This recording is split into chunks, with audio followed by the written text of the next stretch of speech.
vaccines, sudden infant death syndrome, and the unanswered questions. For decades, the dominant medical narrative asserts that vaccines are among the safest health interventions available. Yet when infants die suddenly after vaccination, public scrutiny quickly shifts away from potential vaccine effects and focuses instead on parental fault. Hello, this is Dr. K. Paul Stoller, and this short video goes over one of the most suppressed medical concerns of our time, sudden infant death syndrome. One tragic example is that of Dallas and Tyson Shaw, 18-month-old twins who died in their sleep 8 days after receiving 5 vaccines. Their decline, marked by vomiting, dehydration, lethargy, and subsequent deaths, reflect a textbook presentation of sudden infant death syndrome. In such cases, grieving parents are often investigated under suspicion of foul play, compounding the emotional weight of their loss. Historical and modern data reveal a consistent pattern, a clustering of SIDS cases following vaccination. Studies dating back to the 1930s document simultaneous twin SIDS deaths within hours of pertussis and other vaccine doses. In the Shaw case, Dr. Pierre Corey points to neurological inflammation and microvascular disruptions in the brainstem, potential mechanisms known to be triggered in the days following vaccination, particularly around days 2 and 7. Adding to the concern is a large review of the Vaccine Adverse Event Reporting System, covering deaths reported between 1997 to 2013. Of 2,149 reported deaths, 1,469, 68%, occurred in children with a median age of just 6 months. Among those with medical documentation, 44% were classified as sudden infant death syndrome, including over half of infant cases. Most child deaths involved more than one vaccine given in the same visit, 79%. This clustering is particularly notable because it aligns with the ages and timing of standard pediatric immunizations. The temporal overlap is striking. Sudden infant death syndrome typically peaks around 2-3 months, precisely when infants receive multiple immunizations.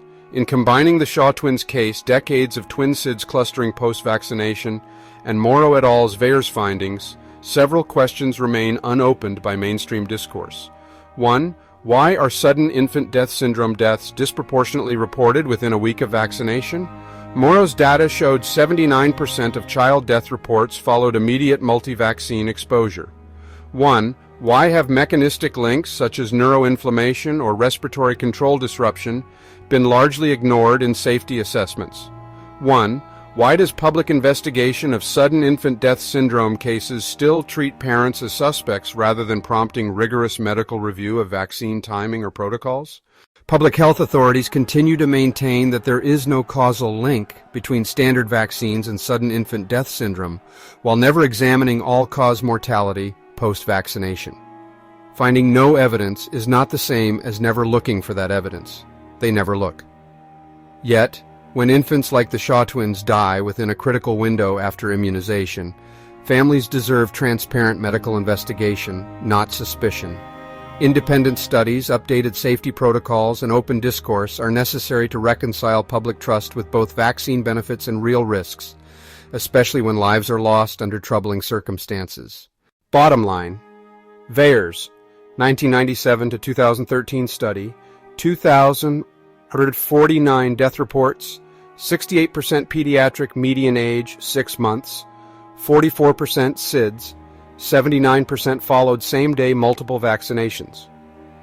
Temporal overlap, sudden infant death syndrome. Peak at 2-3 months coincides with standard immunization timing. Caution urged, VAERS does not establish causation, but temporal clustering demands investigation, not dismissal.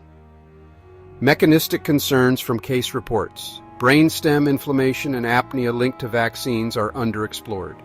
Families deserve transparent protocols when sudden deaths follow vaccination, not immediate police suspicion. The Shaw twins' deaths are not anomalies. They echo patterns seen across a century of data. While definitive causation remains hard to establish, ignoring these temporal correlations and mechanistic hypotheses does little to foster scientific integrity or public confidence. A truly safe medical system would confront these questions head-on. I wish this was the end, but it is not. However, it is the end of this video.